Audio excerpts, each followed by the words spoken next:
The Awakening by Kate Chopin, chapters 11 through 15. "What are you doing out here, Edna? I thought I should find you in bed," said her husband, when he discovered her lying there. He had walked up with Madame Lebrun and left her at the house. His wife did not reply. "Are you asleep?" he asked, bending down close to look at her. "No." Her eyes gleamed bright and intense, with no sleepy shadows, as they looked into his. "Do you know it is past 1 o'clock? Come on." And he mounted the steps and went into their room. "Edna!" called Mr. Pontellier from within, after a few moments had gone by. "Don't wait for me," she answered. He thrust his head through the door. "You will take cold out there," he said irritably. "What folly is this? Why don't you come in?" "It isn't cold. I have my shawl." "The mosquitoes will devour you." "There are no mosquitoes." She heard him moving about the room, every sound indicating impatience and irritation. Another time she would have gone in at his request. She would, through habit, have yielded to his desire, not with any sense of submission or obedience to his compelling wishes, but unthinkingly, as we walk, move, sit, stand, go through the daily treadmill of the life which has been portioned out to us. "Edna, dear, are you not coming in soon?" he asked again, this time fondly, with a note of entreaty. "No, I am going to stay out here." "This is more than folly," he blurted out. "I can't permit you to stay out there all night. You must come in the house instantly." With a writhing motion, she settled herself more securely in the hammock. She perceived that her will had blazed up, stubborn and resistant. She could not at that moment have done other than denied and resisted. She wondered if her husband had ever spoken to her like that before, and if she had submitted to his command. Of course she had. She remembered that she had. But she could not realize why or how she should have yielded, feeling as she then did. "Léonce, go to bed," she said. "I mean to stay out here. I don't wish to go in, and I don't intend to. Don't speak to me like that again. I shall not answer you." Mr. Pontellier had prepared for bed, but he slipped on an extra garment. He opened a bottle of wine, of which he kept a small and select supply in a buffet of his own. He drank a glass of the wine and went out on the gallery and offered a glass to his wife. She did not wish any. He drew up the rocker, hoisted his slippered feet on the rail, and proceeded to smoke a cigar. He smoked 2 cigars. Then he went inside and drank another glass of wine. Mrs. Pontellier again declined to accept a glass when it was offered to her. Mr. Pontellier once more seated himself with elevated feet, and after a reasonable interval of time, smoked some more cigars. Edna began to feel like one who awakens gradually out of a dream, a delicious, grotesque, impossible dream, to feel again the realities pressing into her soul. The physical need for sleep began to overtake her. The exuberance which had sustained and exalted her spirit left her helpless and yielding to the conditions which crowded her in. The stillest hour of the night had come, the hour before dawn, when the world seems to hold its breath. The moon hung low, and had turned from silver to copper in the sleeping sky. The old owl no longer hooted, and the water oaks had ceased to moan as they bent their heads. Edna arose, cramped from lying so long and still in the hammock. She tottered up the steps, clutching feebly at the post before passing into the house. "Are you coming in, Léonce?" she asked, turning her face toward her husband.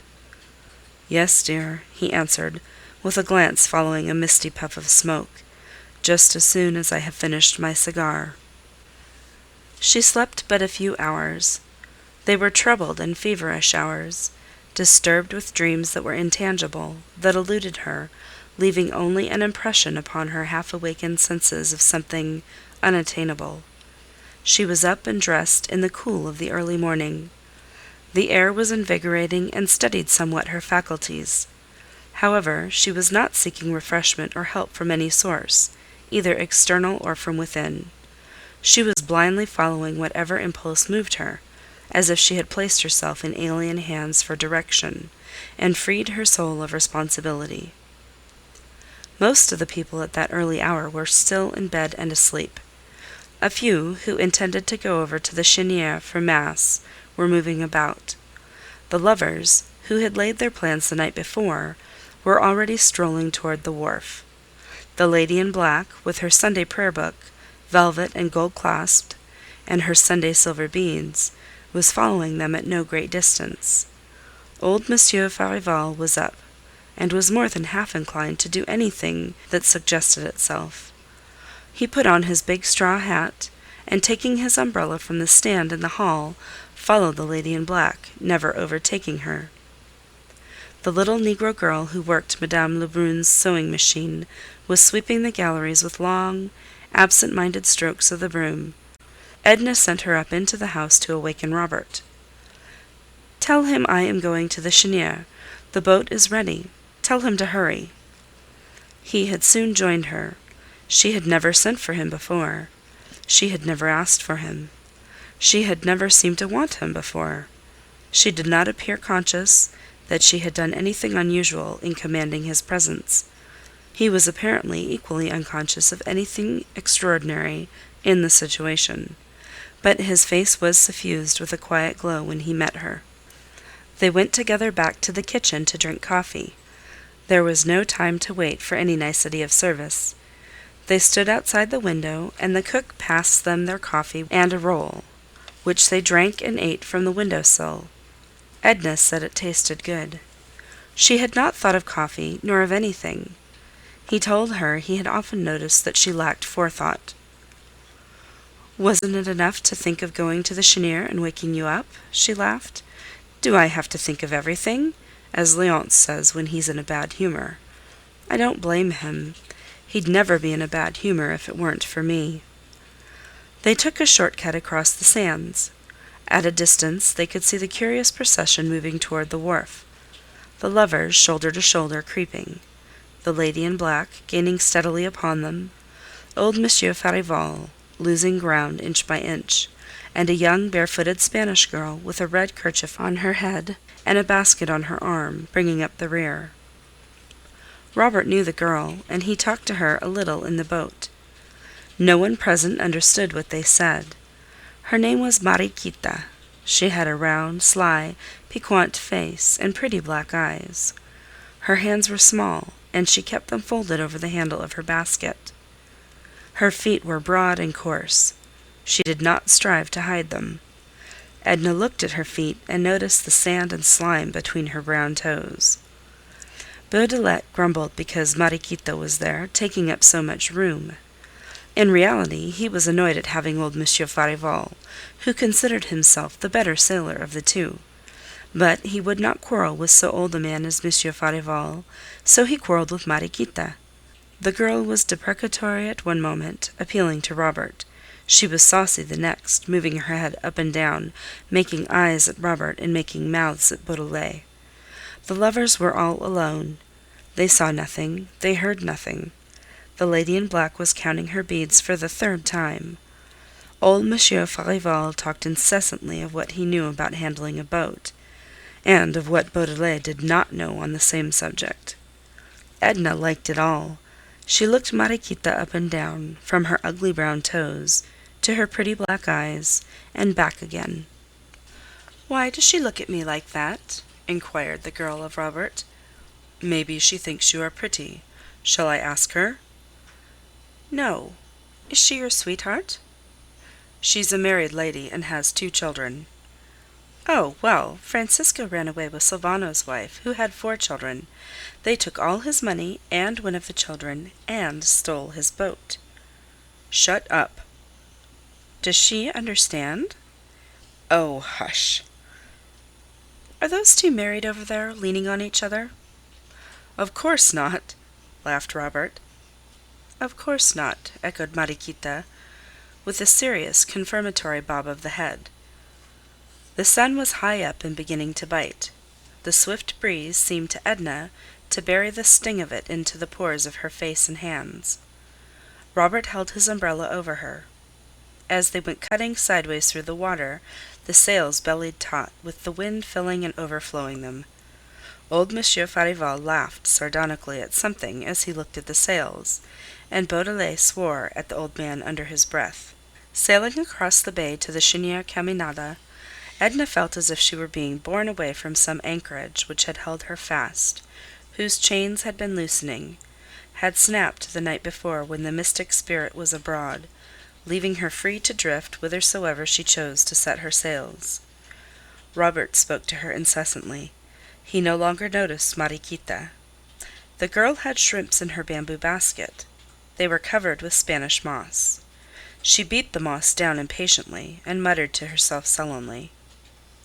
"Let us go to Grande Terre tomorrow," said Robert in a low voice. "What shall we do there?" "Climb up the hill to the old fort, and look at the little wriggling gold snakes, and watch the lizards sun themselves." She gazed away toward Grande Terre, and thought she would like to be alone there with Robert, in the sun, listening to the ocean's roar, and watching the slimy lizards writhe in and out among the ruins of the old fort. "And the next day or the next we can sail to the Bayou Brulow," he went on. "What shall we do there?" "Anything. Cast bait for fish." "No. We'll go back to Grande Terre. Let the fish alone." "We'll go wherever you like," he said. "I'll have Tony come over and help me patch and trim my boat. We shall not need Beaudelet nor anyone. Are you afraid of the pirogue?" "Oh, no." "Then I'll take you some night in the pirogue when the moon shines. Maybe your Gulf spirit will whisper to you in which of these islands the treasures are hidden. Direct you to the very spot, perhaps." "And in a day we should be rich," she laughed. "I'd give it all to you, the pirate gold, and every bit of treasure we could dig up. I think you would know how to spend it. Pirate gold isn't a thing to be hoarded or utilized. It is something to squander and throw to the four winds, for the fun of seeing the golden specks fly." "We'd share it, and scatter it together," he said. His face flushed. They all went together up to the quaint little Gothic church of Our Lady of Lourdes, gleaming all brown and yellow with paint in the sun's glare. Only Beaudelet remained behind, tinkering at his boat, and Mariquita walked away with her basket of shrimps, casting a look of childish ill humor and reproach at Robert from the corner of her eye. A feeling of oppression and drowsiness overcame Edna during the service. Her head began to ache, and the lights on the altar swayed before her eyes. Another time she might have made an effort to regain her composure, but her one thought was to quit the stifling atmosphere of the church and reach the open air.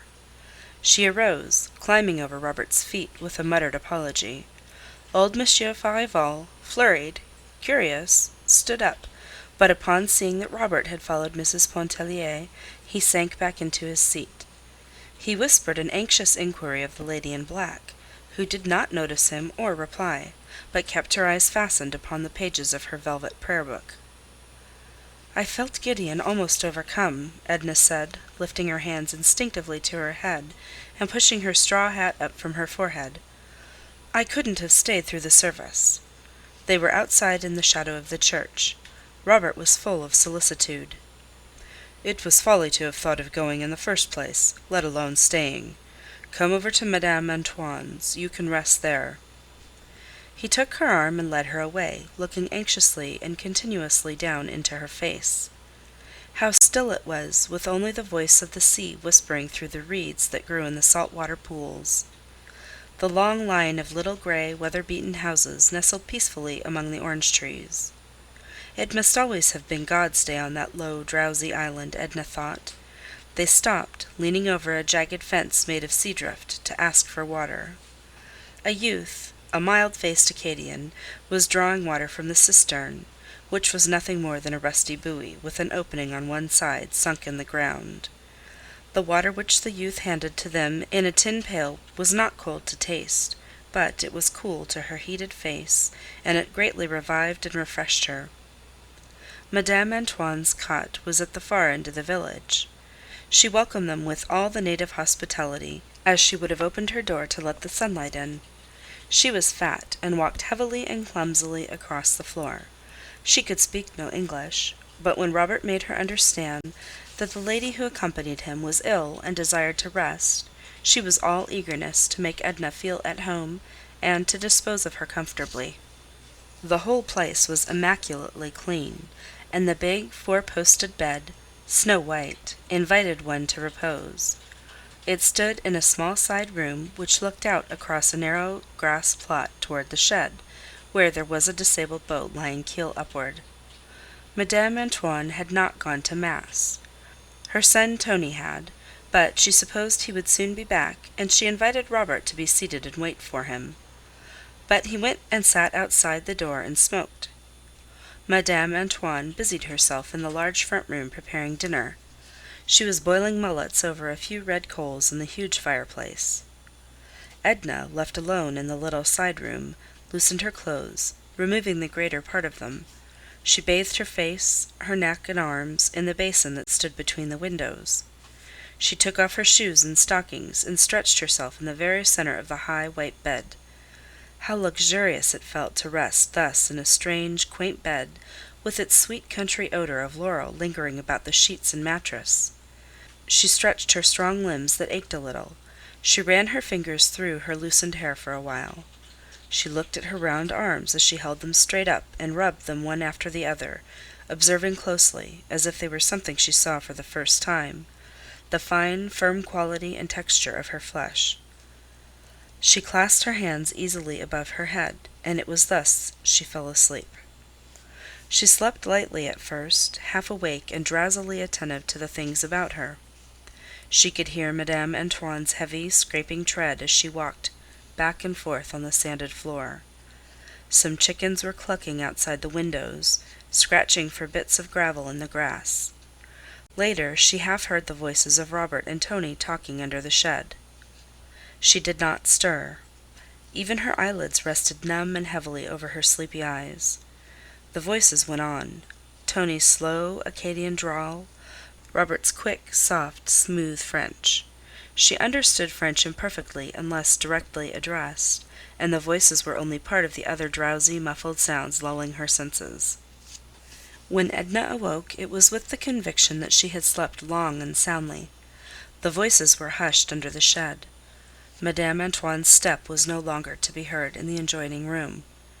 Even the chickens had gone elsewhere to scratch and cluck. The mosquito bar was drawn over her. The old woman had come in while she slept and let down the bar.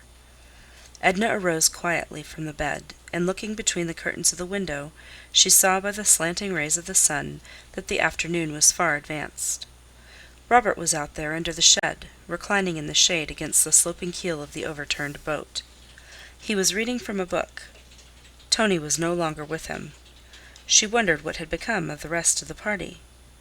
She peeped out at him 2 or 3 times as she stood washing herself in the little basin between the windows. Madame Antoine had laid some coarse, clean towels upon a chair, and had placed a box of poudre de riz within easy reach. Edna dabbed the powder upon her nose and cheeks as she looked at herself closely in the little, distorted mirror which hung on the wall above the basin. Her eyes were bright and wide awake, and her face glowed. When she had completed her toilette, she walked into the adjoining room. She was very hungry. No one was there, but there was a cloth spread upon the table that stood against the wall, and a cover was laid for one, with a crusty brown loaf and a bottle of wine beside the plate. Edna bit a piece from the brown loaf, tearing it with her strong white teeth. She poured some of the wine into the glass and drank it down. Then she went softly out of doors, and plucking an orange from the low-hanging bough of a tree, threw it at Robert, who did not know she was awake and up. An illumination broke over his whole face when he saw her, and joined her under the orange tree. "How many years have I slept?" she inquired. "The whole island seems changed. A new race of beings must have sprung up, leaving only you and me as past relics. How many ages ago did Madame Antoine and Tony die? And when did our people from Grand Isle disappear from the earth?" He familiarly adjusted a ruffle upon her shoulder. "You have slept precisely 100 years. I was left here to guard your slumbers, and for 100 years I have been out under the shed reading a book. The only evil I couldn't prevent was to keep a broiled fowl from drying up." "If it has turned to stone, still will I eat it," said Edna, moving with him into the house. "But really, what has become of Monsieur Farival and the others?" "Gone hours ago. When they found that you were sleeping they thought it best not to awake you. Anyway, I wouldn't have let them. What was I here for?" "I wonder if Léonce will be uneasy," she speculated as she seated herself at table. "Of course not. He knows you are with me," Robert replied as he busied himself among sundry pans and covered dishes which had been left standing on the hearth. "Where are Madame Antoine and her son?" asked Edna. "Gone to vespers, and to visit some friends, I believe. I am to take you back in Tony's boat whenever you are ready to go." He stirred the smouldering ashes till the broiled fowl began to sizzle afresh. He served her with no mean repast, dripping the coffee anew and sharing it with her.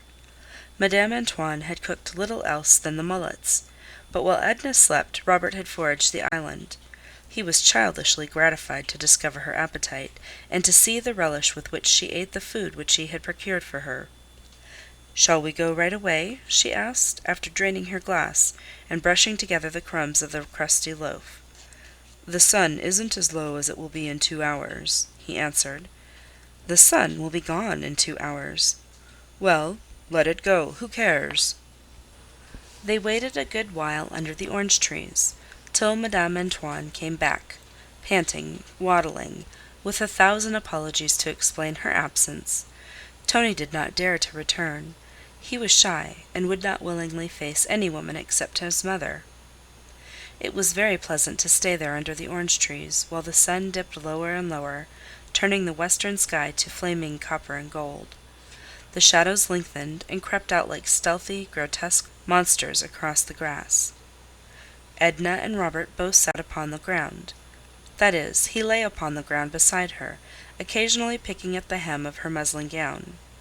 Madame Antoine seated her fat body, broad and squat, upon a bench beside the door.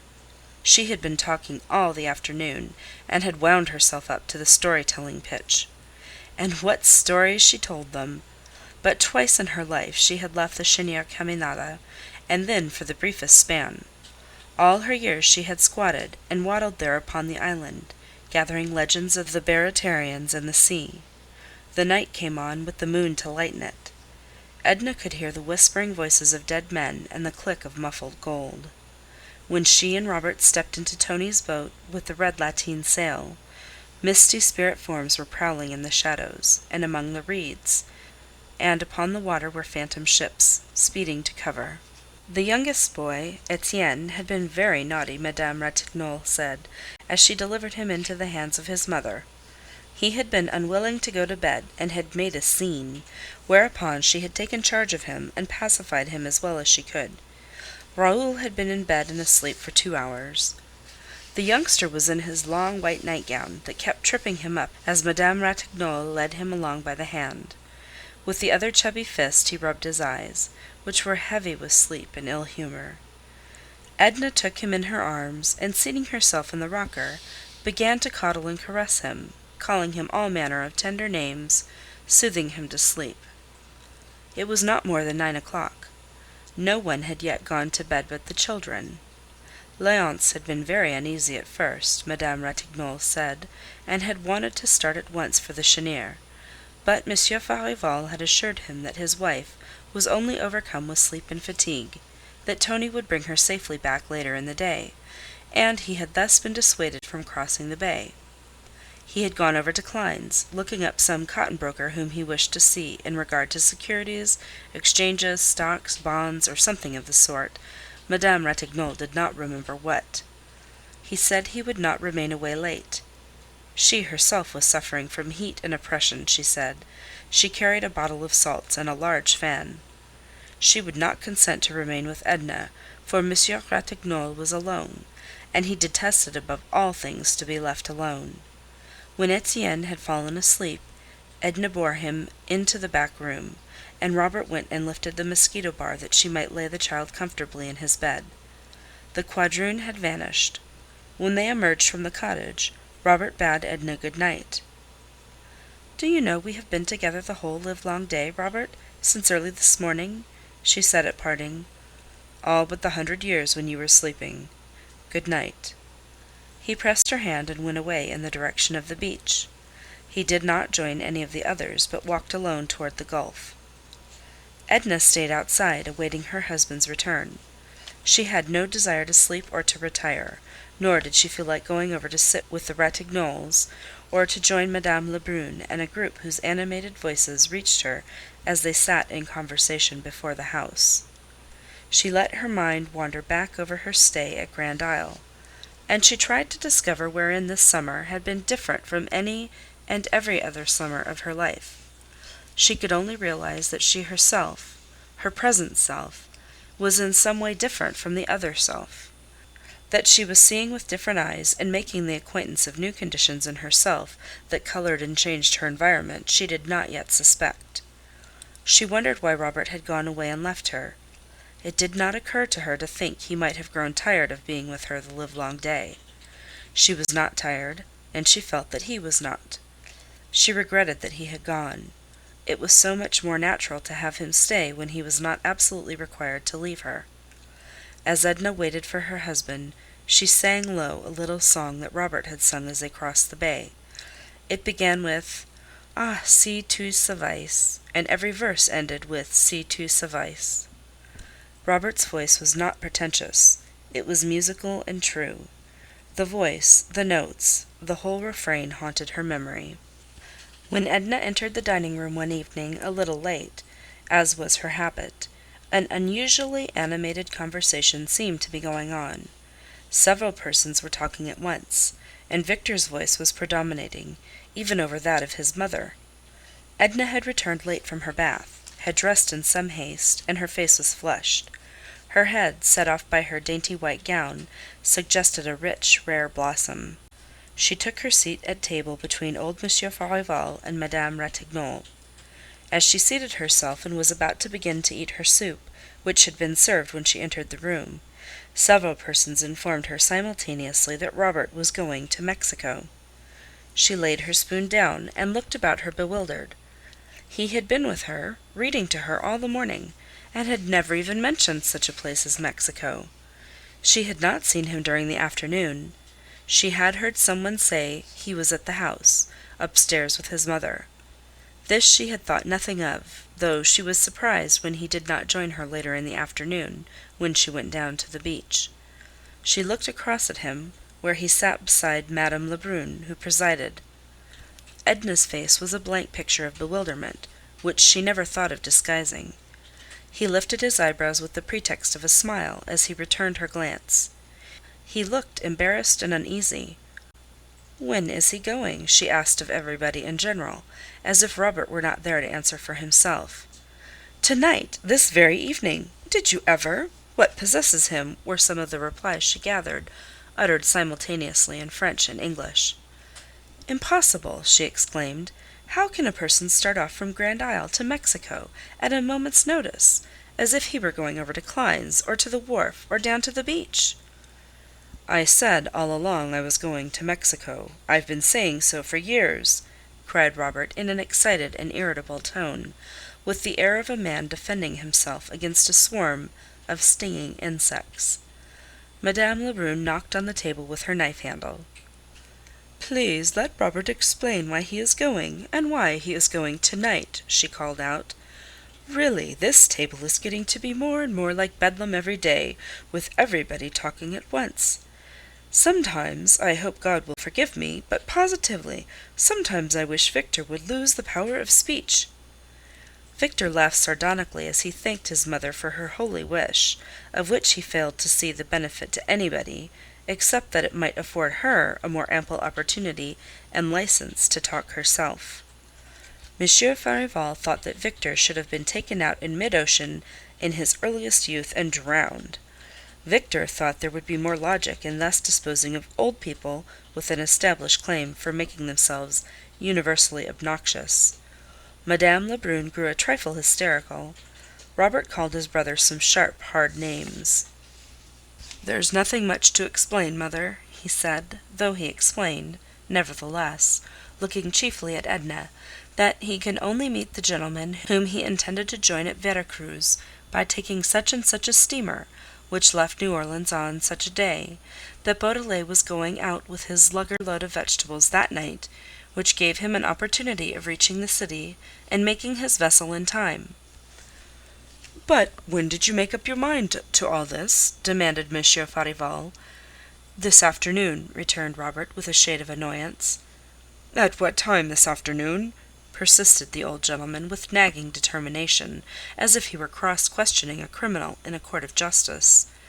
"At 4 o'clock this afternoon, Monsieur Farival," Robert replied, in a high voice, and with a lofty air, which reminded Edna of some gentleman on the stage. She had forced herself to eat most of her soup, and now she was picking the flaky bits of a court bouillon with her fork. The lovers were profiting by the general conversation on Mexico to speak in whispers of matters which they rightly considered were interesting to no one but themselves. The lady in black had once received a pair of prayer beads of curious workmanship from Mexico, with very special indulgence attached to them, but she had never been able to ascertain whether the indulgence extended outside the Mexican border.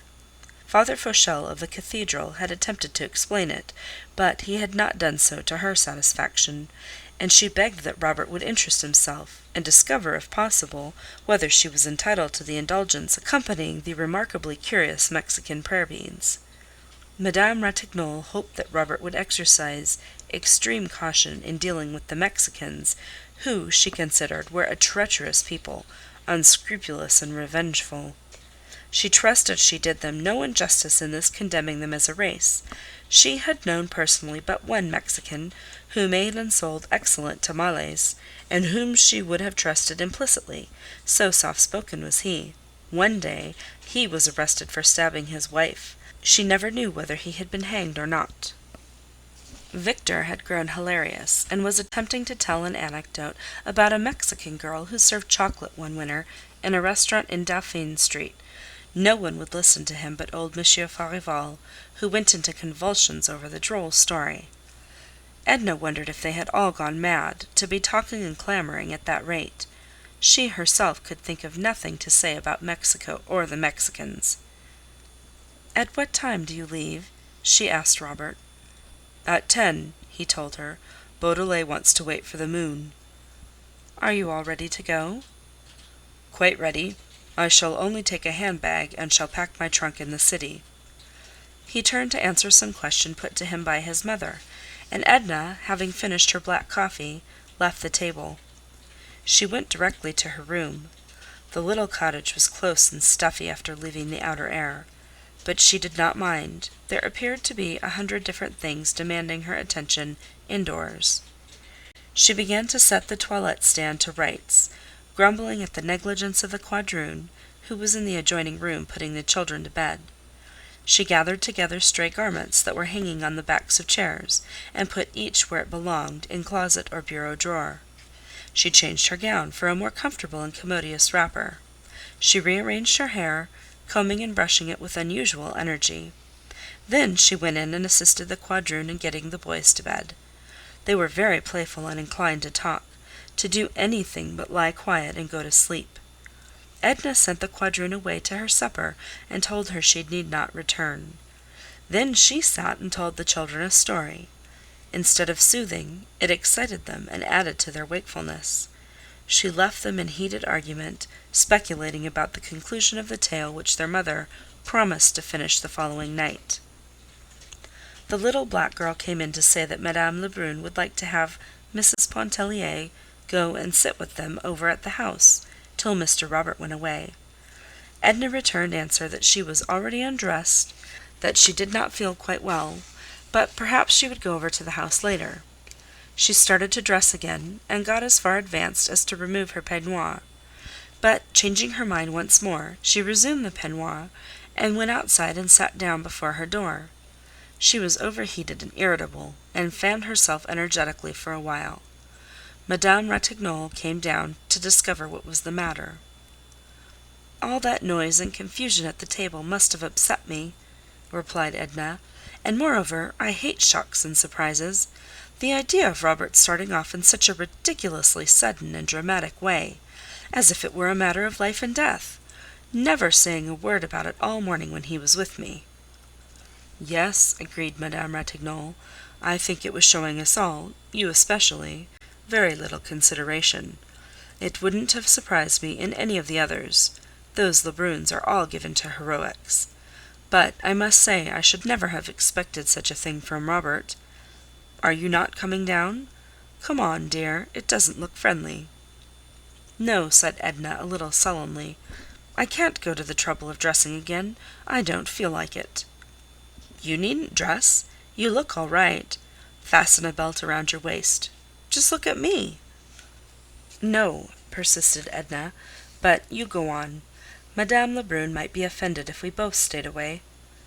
Madame Ratignolle kissed Edna good night, and went away, being in truth rather desirous of joining in the general and animated conversation which was still in progress concerning Mexico and the Mexicans. Somewhat later, Robert came up, carrying his handbag. "Aren't you feeling well?" he asked. "Oh, well enough. Are you going right away?" He lit a match and looked at his watch. "In 20 minutes," he said. The sudden and brief flare of the match emphasized the darkness for a while.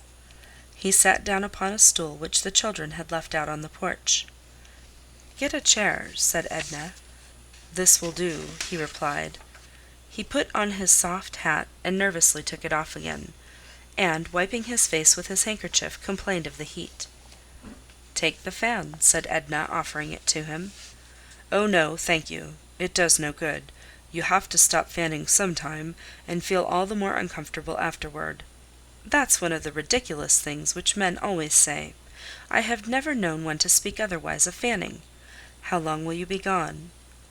"Forever, perhaps. I don't know. It depends upon a good many things." "Well, in case it shouldn't be forever, how long will it be?" "I don't know." "This seems to me perfectly preposterous and uncalled for. I don't like it. I don't understand your motive for silence and mystery, never saying a word to me about it this morning." He remained silent, not offering to defend himself. He only said, after a moment, "Don't part from me in any ill humour. I never knew you to be out of patience with me before." "I don't want to part in any ill humour," she said. "But can't you understand? I've grown used to seeing you, to having you with me all the time, and your action seems unfriendly, even unkind. You don't even offer an excuse for it. Why, I was planning to be together, thinking of how pleasant it would be to see you in the city next winter." "So was I," he blurted. "Perhaps that's the—" He stood up suddenly and held out his hand. "Good-bye, my dear Mrs. Pontellier. Good-bye. You won't—I hope you won't completely forget me." She clung to his hand, striving to detain him. "Write to me when you get there, won't you, Robert?" she entreated. "I will, thank you. Good-bye." How unlike Robert! The merest acquaintance would have said something more emphatic than "I will, thank you, good-bye" to such a request. He had evidently already taken leave of the people over at the house, for he descended the steps and went to join Beaudelet, who was out there with an oar across his shoulder waiting for Robert. They walked away in the darkness. She could only hear Beaudelet's voice. Robert had apparently not even spoken a word of greeting to his companion. Edna bit her handkerchief convulsively, striving to hold back and to hide, even from herself as she would have hidden from another, the emotion which was troubling, tearing her. Her eyes were brimming with tears. For the first time she recognized the symptoms of infatuation which she had felt incipiently as a child, as a girl in her earliest teens, and later as a young woman. The recognition did not lessen the reality, the poignancy of the revelation, by any suggestion or promise of instability. The past was nothing to her, offered no lesson which she was willing to heed. The future was a mystery which she never attempted to penetrate. The present alone was significant, was hers, to torture her as it was doing then, with the biting conviction that she had lost that which she had held, that she had been denied that which her impassioned, newly awakened being demanded. End of chapters 11 through 15.